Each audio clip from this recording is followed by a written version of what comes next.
Entonces, bienvenidos a la parte 2 de nuestra clase de anatomofisiología. Y en esta parte de la clase vamos a realizar una revisión acá con mi sistema favorito, Anatrónica, de los sistemas que vimos en clase. Y vamos a iniciar con el sistema músculo-esquelético.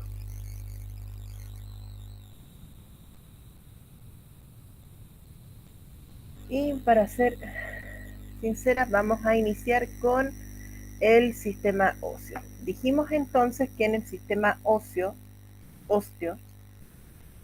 íbamos a tener, esto lo dijimos la semana pasada en la introducción que realizamos en la clase 1, vamos a tener un esqueleto axial correspondiente al cráneo, vértebras, columna vertebral completa, en verdad, parrilla costal y esternón como el esqueleto axial y el esqueleto apendicular como todas estas estructuras que van a estar anexadas a este esqueleto axial que está todo conectado entre sí, ¿sí? Por la columna. El esqueleto axial incluye apendicular incluye las estructuras de las extremidades superiores completas, incluyendo la clavícula y la escápula, clavícula y escápula, y la pelvis completa con sus 3 huesitos, pubis, ilion y isquion, extremidades inferiores, fémur, tibia, fíbula, ¿sí? Ahora vamos a dejar completo. Que en su dimensión completa se le denomina esqueleto, ¿sí?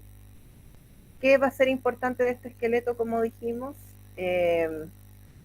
nos va a ofrecer estabilidad, nos va a ofrecer como funciones, estoy hablando, protección, que se pueden visualizar con mayor detalle acá.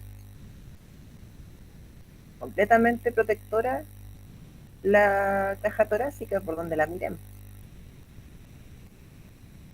Siendo sinceros, es bien difícil tener un acceso directo, como podría ser, por ejemplo, la cavidad abdominal, a estos órganos vitales que están en la caja torácica.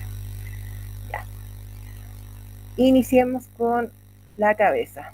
La cabeza está conformada por una serie de huesos que van unidos entre sí a través de suturas y sínfisis, ¿ya? Que son métodos de poder clasificar de qué forma están articuladas entre sí o unidas entre sí, ¿sí? Este es el hueso frontal. En una vista frontal del cráneo tenemos el hueso frontal de frente, los huesos de la maxila, que son los que corresponden a la base de la cavidad orbitaria. El hueso cigomático también va a conformar la cavidad orbitaria, los huesos nasales y la mandíbula, como también los dientes y toda la clasificación de ellos. Si yo retiro el hueso frontal, giro un poquito, quiero quitar completo, vamos a poder observar que en esta cavidad, la cavidad craneana, se encuentra almacenado y protegido el cerebro. El cerebro en la zona anterior y cerebelo en la zona temporal posterior, ¿sí? La base de esta estructura del cráneo está conformada por el hueso esfenoide. Y recuerdan cuando hablamos de los huesos irregulares, este es un claro ejemplo de ello, ¿sí? Por aquí se dan las estructuras que dan también soporte a la silla turca, por si alguien lo quiere averiguar más adelante, ¿sí? Tenemos entonces también en la cabeza, vamos a devolver el hueso frontal para analizarlos desde afuera, los huesos parietales, que son dos, uno a cada lado, parietal derecho, parietal izquierdo, hueso occipital, que es uno. Y aquí les voy a contar una anécdota. Una vez se me cayó un televisor de esos antiguos que se ocupaban como hace 40 años atrás, si es que no más, en la cabeza, en esta zona de la cabeza, y terminé fracturando mi huesito occipital en 3 partes. Me tomó meses y una hospitalización poder sanar mis huesitos, así que a cuidarlos. Hueso temporal también son dos, uno a cada lado. Ahora, si miramos la base del cráneo, en este lugar, nos vamos a encontrar con las primeras vértebras, que van a ser C1. C1 viene de la denominación de cervical, y vamos a encontrar 7 vértebras cervicales. La número 1, C1, se denomina atlas, y es una especie de anillo en el cual se introduce el axis, que es la vértebra cervical número 2, y que hace una especie de seguro de gatillo y que da soporte al cerebro y a la parte superior del cráneo. ¿Sí? Si la podemos mirar, voy a intentar sacar este huesito. A ver si podemos diseccionar este chiquillo para que puedan ver lo que les quiero mostrar. Claro. Pero lo vamos a sacar entero porque si no se ve la sombra. Ahí está. Ahí.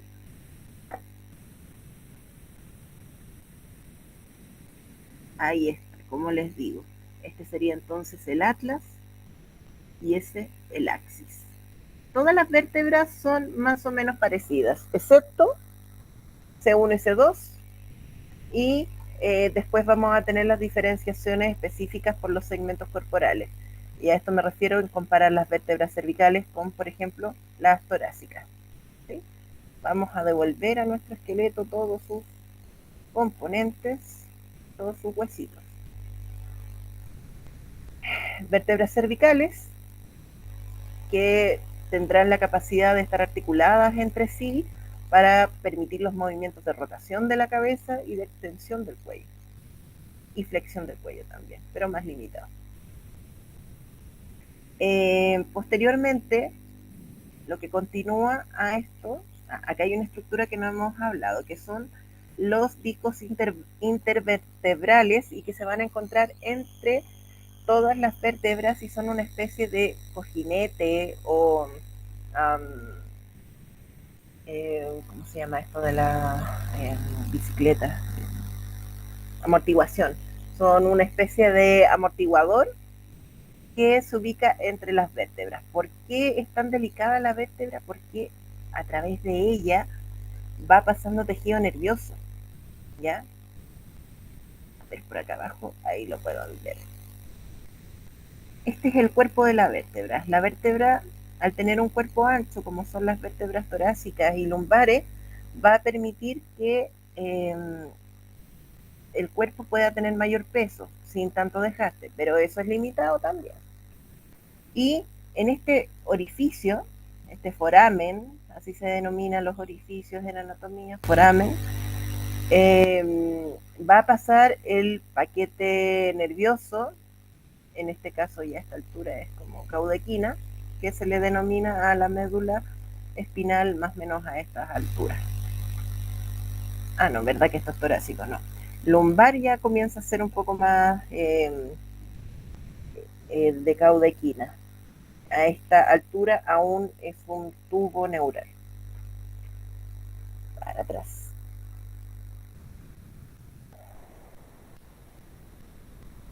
Nos quedan las costillas. Las costillas son estas estructuras que se encuentran en el tórax del cuerpo humano. Se encuentran unidas hacia atrás, hacia posterior en terminología anatómica, con las vértebras, hacia anterior o el frente, de frente, con los cartílagos intercostales para finalizar su unión con el esternón. El esternón tiene dos porciones, el manubrio del esternón, que es la parte superior, y el cuerpo del esternón, que es como la forma de la corbata colgante. Sería manubrio, el nudo de la corbata, y el cuerpo, la corbata colgante. Y esta cosita chiquitita que está acá se llama apéndice sifoide, y es una terminación en punta que tiene el esternón. A veces es muy prominente en los recién nacidos, pero después se pasa a medida que se va desarrollando la caja torácica y van creciendo sus huesitos. Extremidades superiores tenemos también en articulación con todo este segmento que estamos revisando, y el punto de conexión de las extremidades superiores con la caja van a ser estos huesitos. La escápula, que es un hueso plano que se encuentra hacia posterior. La clavícula y el húmero, que va a ser en su porción proximal, la cabeza del húmero, va a relacionarse con estas estructuras en la articulación del manguito, que se suele llamar manguito rotador.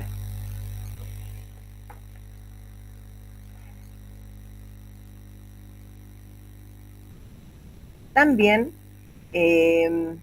hablábamos de las porciones con anterioridad de las costillas, ¿cierto?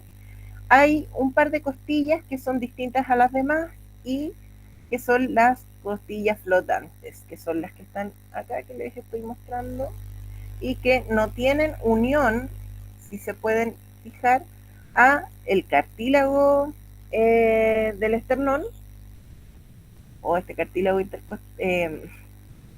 costoesternal,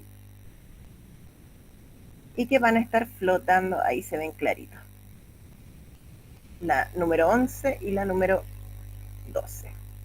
Y dato freak, estas son las costillas que se retiran cuando las modelos se hacen operaciones para poder achicar su cintura. ¿Tiene consecuencias? Sí, pero supongo que tienen el dinero para poder lidiar con ellas. Seguimos. Vamos a seguir de manera cefalocaudal y después nos vamos a detener en lo que son las extremidades. La pelvis está conformada por la porción, se relaciona, anatómicamente con la última porción de la columna vertebral, que será el hueso sacro, que se identifica con la letra S y que es la fusión de 5 vértebras, por eso es S1, S5, y se relaciona hacia lateral de ambos lados con las alas de la pelvis, que serán el ilion, los huesos anchos de aquí arriba, con las crestas ilíacas en su borde, pubis hacia anterior y hacia caudal, y realizando la base al acetábulo, el isquion. ¿Sí?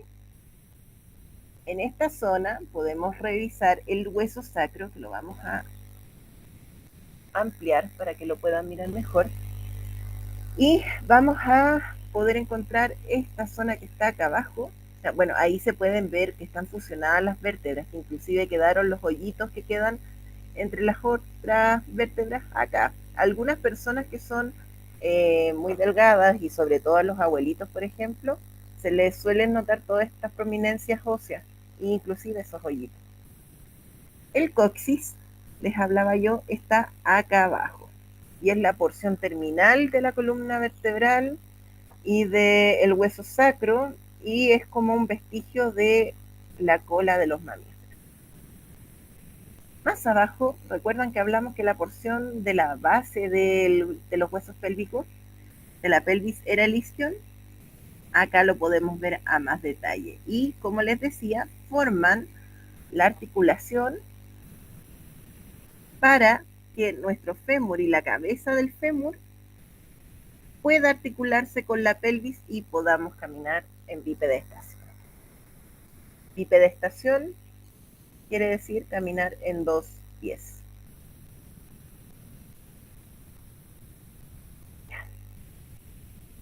Una vez revisados estos huesitos, podemos proceder a las extremidades, que en términos generales podemos decir son bien parecidas unas con otras, ¿sí?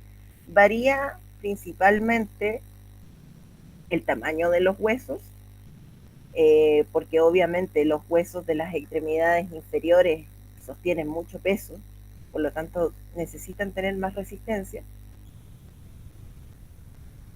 Y en los huesos que componen las manos y los pies, que si bien en términos generales también se parecen mucho, las disposiciones y los tamaños son distintos. Por ejemplo, las manos necesitan de tener falanges con un poquito más cortitas quizá, pero con una mayor movilidad. Por lo tanto, los huesos que van a ver en la palma de la mano, que son todos estos chiquititos que estaba tocando aquí, miren, el escafoide, el trapezoide, el... no me acuerdo el nombre de ese, es que están en inglés, entonces es un poco complejo de repente las traducciones, porque ustedes saben que la terminología médica tiene mucho que ver con las raíces greco-latinas de los primeros descubridores y de analistas de anatomía. Entonces, por ahí nos perdimos un poco, pero no tanto tampoco. Ese es el hueso pisiforme, chiquitito, muy pequeño.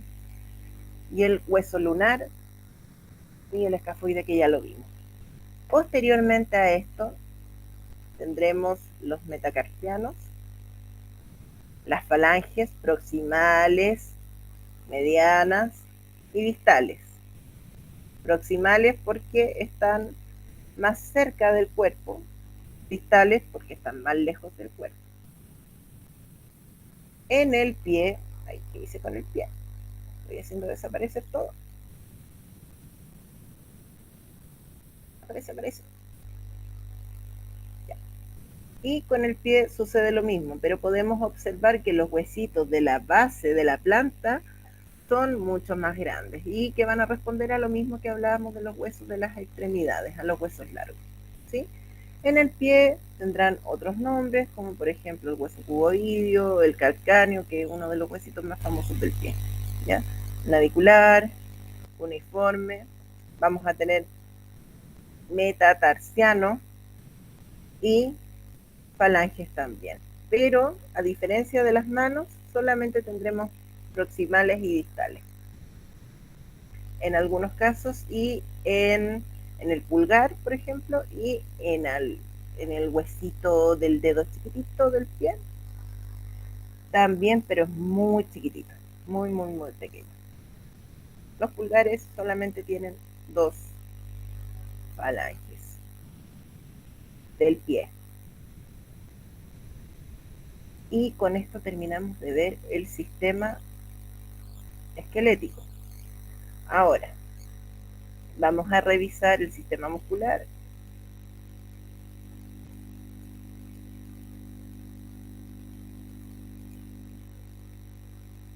Ay, perdimos un poquito aquí había un resto.